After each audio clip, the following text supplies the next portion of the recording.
नमस्कार दोस्तों सर्दियाँ आ गई हैं और सर्दियों में हार्ट अटैक का इंसिडेंस लगभग 2 गुना बढ़ जाता है हार्ट अटैक का, ऐसा पाया गया है शोध में।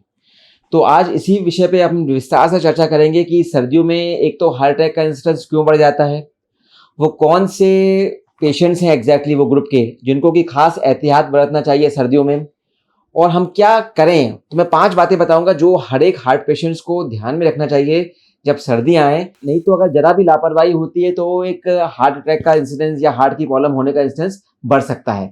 तो पहला डिस्कशन ये रहेगा कि क्यों होता है ये सर्दियों में हार्ट अटैक, ऐसा क्या हो जाता है? देखिए, जब सर्दियाँ पड़ती हैं, विंटर्स आते हैं, तो जब टेम्परेचर कम होता है तो बॉडी के जो ब्लड वेसल्स होते हैं वो सिकुड़ते हैं, जिसको कि हम मेडिकल टर्मिनोलॉजी में बोलते हैं वैसो कंस्ट्रिक्शन। तो जब वैसो कंस्ट्रिक्शन होता है तो सिकुड़ते हैं, तो खून में जो बहाव होता है वो कम हो जाता है, तो मतलब कम ब्लड मिलता है बाकी के वाइटल ऑर्गन्स को, हार्ट की धमनियों को, वैसो कंस्ट्रिक्शन की वजह से। तो ये एक कारण होता है हार्ट अटैक का। दूसरा क्या होता है, वैसो कंस्ट्रिक्शन की वजह से कई बार ब्लड प्रेशर बढ़ जाता है, हाई ब्लड प्रेशर या उसको बोलते हैं हाइपरटेंशन, वो उसकी मात्रा बढ़ जाती है हाइपरटेंशन की सर्दियों में। और क्या देखा जाए, सर्दियों में देखा जाता है कि लोग की थोड़ी लाइफस्टाइल चेंज हो जाती है सर्दियों में। क्या करते हैं लोग, सर्दी से बचने के लिए लोग अल्कोहल का सेवन ज़्यादा करने लगते हैं, ब्रांडी, विस्की, स्कॉच। तो जब अपन अल्कोहल का सेवन ज़्यादा करते हैं तो उससे ब्लड प्रेशर में वेरिएशन आते हैं, फ्लक्चुएशन होता है जो कि हार्मफुल होता है।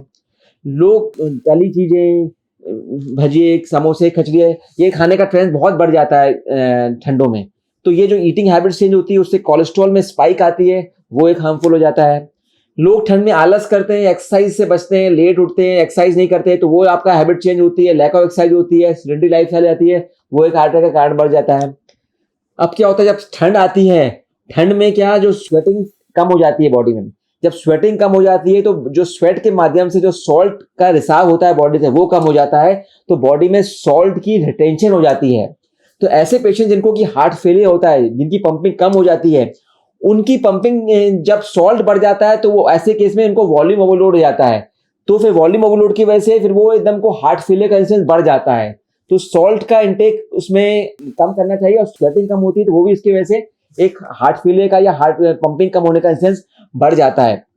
तो ये 5-6 कारण मैंने बताया कि इसकी वजह से ठंडों में हार्ट अटैक का इंसिडेंस बढ़ जाता है। एक और कारण है कि डिहाइड्रेशन कई बार होता है हार्ट अटैक। इसमें डिहाइड्रेशन की वजह से भी जो बॉडी का फ्लूइड है, ब्लड क्लॉटिंग का इंसिडेंस बढ़ जाता है, खून का गाढ़ापन आ जाता है खून में डिहाइड्रेशन की वजह से। तो वो डिहाइड्रेशन, क्लॉटिंग की टेंडेंसी बढ़ जाती है हार्ट में इस विंटर्स में।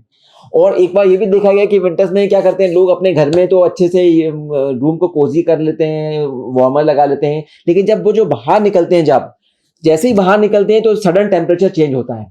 तो ये फ्लक्चुएशन जो टेम्परेचर में होता है, घर में तो आपने हीटर में रहे, बाहर निकले नॉर्मल टेम्परेचर में आ गए, बहुत ठंडी है बाहर, तो ये बॉडी को जब टेम्परेचर चेंज होता है वो बॉडी को बहुत नुकसान पहुंचाता है। तो मैं सभी को सलाह देता हूँ कि घर में पूरे टाइम वार्मर मत चलाएं, हीटर नहीं चलाएं, क्योंकि जब आप बाहर निकलोगे तो आपको फिर ऐसा टेम्परेचर मिलेगा नहीं, तो इससे जो वेरिएशन आता है तो वो ठीक नहीं होता है। तो ये मैंने आपको 6-7 कारण बता दिए कि क्यों हार्ट अटैक का इंसिडेंस ज्यादा होता है। अब आता है कि कौन से वो 3 वल्नरेबल ग्रुप हैं जिनको कि बहुत खास ध्यान रखना है ठंडों में। सबसे ओल्ड एज। ओल्ड एज में ठंड की वजह से दुष्परिणाम के चांसेस ज्यादा रहते हैं, तो उनको खास ध्यान रखना है बुजुर्गों को। नंबर 2, जिनको की पंपिंग कमजोर है, जैसे कि बताया, जिनको की पंपिंग कमजोर होती है उसमें सॉल्ट और वाटर रिटेंशन बहुत जल्दी हो जाता है, तो उनको हार्ट फेलियर का इंसिडेंस बढ़ जाता है, तो पंपिंग कमजोर वालों को ध्यान रखना है। और तीसरा, जिनको बहुत रिसेंट अटैक पड़ा है, जैसे अभी आपको 2-3 हफ्ते हुए हार्ट अटैक आए हुए, तो वो भी एक वल्नरेबल ग्रुप होता है। तो 3 ग्रुप को खास ध्यान रखना है। ओवरऑल ध्यान सभी को रखना है, लेकिन इनको खास ध्यान रखना है क्योंकि इनकी चांसेस ज्यादा होते हैं कुछ गड़बड़ होने में विंटर्स में। अब 5 बातें ध्यान रखें जो हर एक हार्ट का पेशेंट प्रिकॉशन ले विंटर्स में।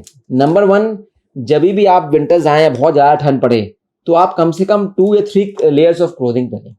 तो उससे क्या होगा कि जो डायरेक्ट विंड का, ठंडी हवा का जो आपको स्किन पे जो टकराती है वो बचेगी, स्किन डायरेक्ट कांटेक्ट में नहीं आएगी ठंड की हवा से, तो जो वैसो कंस्ट्रिक्शन होता है वो नहीं होगा, बॉडी डायलेट रहेगी, वैसो डायलेट रहेगी, गर्म रहेगी, तो बहाव ब्लड वेसल्स का ठीक रहेगा। तो डायरेक्ट हवा से बचना है, 2 और 3 लेयर्स ऑफ क्लोथिंग का आप पहनना है। नंबर 2, जब भी मौका लगे सनलाइट में एक्सपोज होइए। इसके 2 फायदे रहेंगे। नंबर 1, एक तो जब आप सनलाइट में एक्सपोज होंगे तो बॉडी वार्म होगी तो ब्लड वेसल चौड़े होंगे, बहाव बढ़ जाएगा, तो ठंड से अपन बच सकते हैं। दूसरा, देखिए ठंडों में क्या होता है कि विटामिन डी की कमी हो जाती है। जब आप अपने आप को सनलाइट पे एक्सपोज करते हैं तो बॉडी विटामिन डी बना लेती है उससे। तो ये इस तरह से एक्सपोजर ऑफ सनलाइट के 2 फायदे बता दिए मैंने। एक तो आपका बॉडी वार्म हो जाएगी, ब्लड वेसल चौड़े हो जाएंगे तो ठंड का प्रकोप कम हो जाएगा। दूसरा, सनलाइट की वजह से विटामिन डी का प्रोडक्शन बढ़ जाएगा। तो विटामिन डी कम होने से ब्लड प्रेशर बढ़ सकता है, हार्ट का अटैक भी आ सकता है। तो विटामिन डी कम होना अच्छा नहीं होता। तो विटामिन डी आप सनलाइट पे एक्सपोजर करके आप बढ़ा सकते हैं। अब तीसरी इंपॉर्टेंट बात, क्या करते हैं लोग जब ठंड से बचने के लिए ब्रांडी, विस्की, स्कॉच का सेवन बहुत ज्यादा करने लगते हैं। तो जब आप अल्कोहल का लिमिट के बाहर नहीं लगते हो तो उसमें बॉडी में ब्लड प्रेशर का फ्लक्चुएशन हो जाता है और उससे फिर हार्ट के मेटाबॉलिज्म में गड़बड़ होती है, तो फिर हार्ट के अटैक के चांसेस बढ़ जाते हैं। तो ऐसा कभी ना करें लिमिट के बाहर अल्कोहल, जस्ट इसलिए कि बहाना लेके ना लेंगे भैया कि ठंड से बचने के लिए हम ब्रांडी ले रहे हैं, स्कॉच ले रहे हैं और चल रही है 8-8 पैक पी रहे हैं, इसे बिल्कुल भी ना करें, बहुत गया। चौथा, लोग क्या करते हैं कि ठंड आती है तो फटाफट भजिए, समोसे, कचौड़ी, तला हुआ बहुत खाने लगते हैं। भैया ठंड आ रही है, हमें तो भैया ठंड से बचने के लिए कर रहे हैं। तो ये भी बहुत गलत है। इस फूड हैबिट से कोलेस्ट्रॉल का बढ़ सकता है, अचानक स्पाइक आती है। जब कोलेस्ट्रॉल बढ़ता है तो हार्ट के अंदर ब्लॉकेज की संभावना बढ़ जाती है, अटैक आ जाता है। तो ये चौथी बात मैंने बोला, ये हमेशा ध्यान रखें। और पांचवी बहुत इंपॉर्टेंट बात बताऊंगा अभी सभी हार्ट पेशेंट्स को ठंडों से बचने के लिए। ठंड में आपका ब्लड प्रेशर ऑटोमेटिक बढ़ता है, ये फैक्ट है। तो जब भी ठंड शुरू हो तो अपने डॉक्टर से संपर्क करें, एक अपना नॉर्मल चेकअप करा लें और डॉक्टर आपको चेकअप करके कुछ दवाइयां एडजस्ट कर देगा, आपका डोज बढ़ा देगा ब्लड प्रेशर का। तो डोज बढ़ा देगा तो जो हाई ब्लड प्रेशर नॉर्मली बढ़ता है ठंडों में, तो वो नहीं बढ़ पाएगा और उतना ही नॉर्मल रेंज में रहेगा आपका ब्लड प्रेशर। तो फिर आपको उसके दुष्परिणामों से आप बच सकते हैं। तो दोस्तों, मैंने आज आपको 5 इंपॉर्टेंट बातें बताई हैं जो सभी हार्ट पेशेंट्स को ध्यान रखना है। अगर ये आप 5 बातें आप ध्यान रखोगे तो आप ठंडों में भी आपके हार्ट को कोई हार्म नहीं होगा, आप ठंड को एंजॉय करोगे और नॉर्मल आपका हार्ट रहेगा और आप स्वस्थ रहेंगे। तो ये वीडियो अच्छा लगे सबसे शेयर करें, क्योंकि ठंड आने वाली है, सबको इन्फॉर्मेशन मिलेगी तो आप सभी हार्ट पेशेंट्स स्वस्थ रहेंगे ठंड में। धन्यवाद।